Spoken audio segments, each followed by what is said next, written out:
जय हिंद दोस्तों, स्वागत है आप सभी का स्टडी एरिया में। तो इस सेट में हम जीके जीएस के महत्वपूर्ण प्रश्न का डिस्कस करने वाले हैं जो कि एसएससी जीटी 2021 के लिए काफ़ी इंपॉर्टेंट हो सकती है। पॉलिटी, साइंस, ज्योग्राफी सभी के वीडियो इसी में इंक्लूड किए गए हैं। सभी के क्वेश्चंस इसमें इंक्लूड किए गए हैं, तो वीडियो अंत तक जरूर देखें। चलिए, पहला क्वेश्चन है, किस वर्ष सुरक्षा परिषद की सदस्यता 11 से बढ़ाकर 15 अनुच्छेद 23 के तहत की गई थी? यानी कि अनुच्छेद 23 के तहत सुरक्षा परिषद की सदस्यता 11 से बढ़ाकर 15 की गई थी। तो ये 1965 में किया गया था। 1965 में सुरक्षा परिषद की सदस्यता 11 से बढ़ा के 15 कर दी गई थी।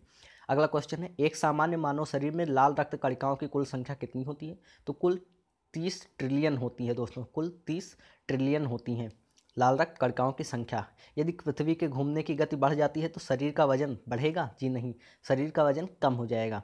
अगला क्वेश्चन है, राजस्थान के पोखरण में भारत का पहला परमाणु विस्फोट किस वर्ष हुआ? तो ये 1974 में हुआ था, जिस वर्ष इंदिरा गांधी जी प्रधानमंत्री थी, उस वक्त हुआ था। क्रिकेट की पिच की लंबाई कितनी होती है? देखिए, सामान्य सा प्रश्न है कि क्रिकेट पिच की लंबाई 22 गज होती है, 22 गज में होती है। अगला प्रश्न है, 100 साल का युद्ध किन दो देशों के बीच लड़ा गया था? तो ये फ्रांस और इंग्लैंड के बीच 100 साल तक युद्ध लड़ा गया था। शीत युद्ध कहा जाता है जिसे। 100 साल तक का ये युद्ध चला था फ्रांस और इंग्लैंड के बीच। Indira Gandhi centre for atomic research कहाँ पर स्थित है? तो ये कलपक्कम, चेन्नई में स्थित है। कलपक्कम, चेन्नई में स्थित है। चलिए, अगला क्वेश्चन देख लेंगे। माउंट एवरेस्ट के शिखर पर सर एडमंड हिलेरी और तेजनिंग नार्गे किस वर्ष पहुंचे? तो ये 1993 में सबसे पहले एडमंड हिलेरी और तेजनिंग नार्गे पहुंचे थे माउंट एवरेस्ट पे। भारत का पहला फास्ट ब्रीडर न्यूट्रॉन रिएक्टर कौन सा था? तो ये कामिनी नाम का था। भारत का पहला फास्ट ब्रीडर न्यूट्रॉन रिएक्टर था।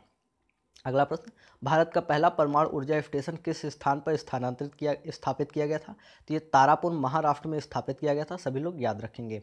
अगला क्वेश्चन है, पेस मेकर का क्या कार्य है? तो पेस मेकर दिल की धड़कन को प्रारंभ करता है। जैसे अगर आपको हार्ट अटैक पड़ गया हो और दिल काम करना बंद कर दे तो पेस मेकर काम करता है, दिल की धड़कन को प्रारंभ करता है। हड़प्पा सभ्यता के सर्वप्रथम खोजकर्ता सभी को पता होगा, दयाराम साहनी। कुछ कठिन तो कुछ सरल क्वेश्चन भी हैं। जर्मेनियम क्या है? तो जर्मेनियम एक सेमी कंडक्टर की भांति व्यवहार करता है। बिच्छू का विष कहाँ पे होता है? तो दोस्तों, बिच्छू का विष डंक में होता है और डंक मार के वो अपने शिकार को पकड़ता है।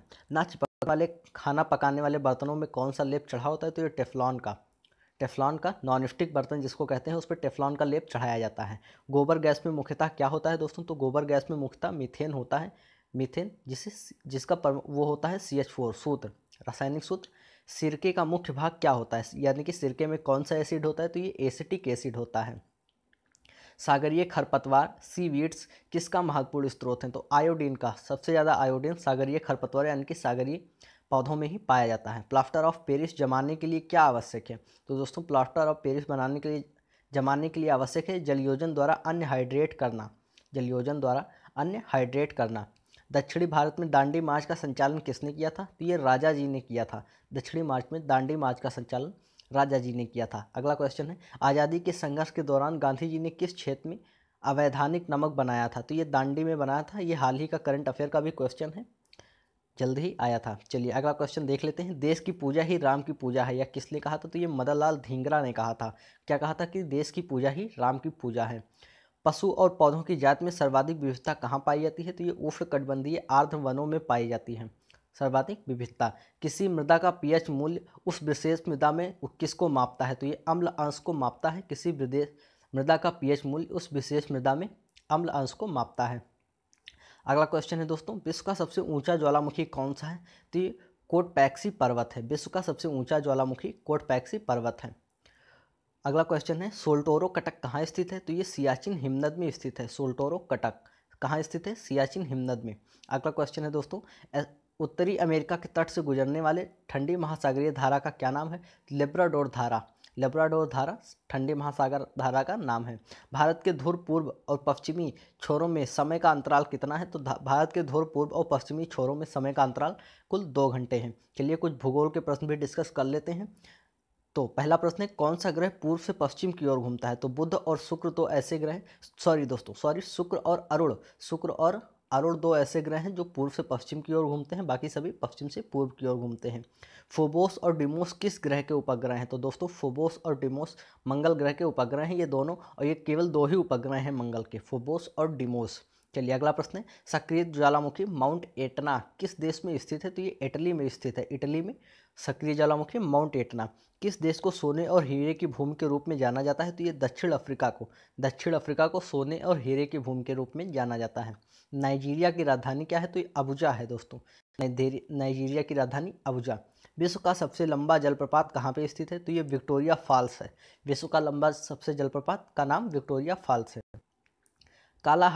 कालाहारी रेगिस्तान के उड़ान रहित पक्षी का नाम बताएं। तो ये शुतुरमुर्ग है। शुतुरमुर्ग दोस्तों एक ऐसा जानवर है जिसको पक्षी की श्रेणी में रखा गया है। इसके पंख होते हैं पर ये अपने भारी शरीर की वजह से, यानी कि इसका शरीर बहुत भारी होता है, बहुत बड़े बड़े होते हैं, तो ये उड़ नहीं पाता है। विक्टोरिया फॉल की खोज किसने की थी? तो ये डेविड लिविंगस्टन ने की थी विक्टोरिया फॉल्स की खोज।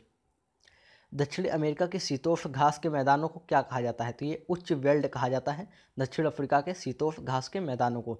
एक नदी जो 2 बार भूमध्य रेखा को पार करती है कौन सी नदी है? तो वो जैरे नदी है दोस्तों, जैरे नदी है। उम्मीद है कि आपको वीडियो पसंद आया होगा, तो वीडियो एक बार लाइक जरूर कर दीजिए और चैनल को सब्सक्राइब कर लीजिए डेली अपडेट पाने के लिए ऐसे ही जीके जीएस के। धन्यवाद, मिलते हैं अगले वीडियो में।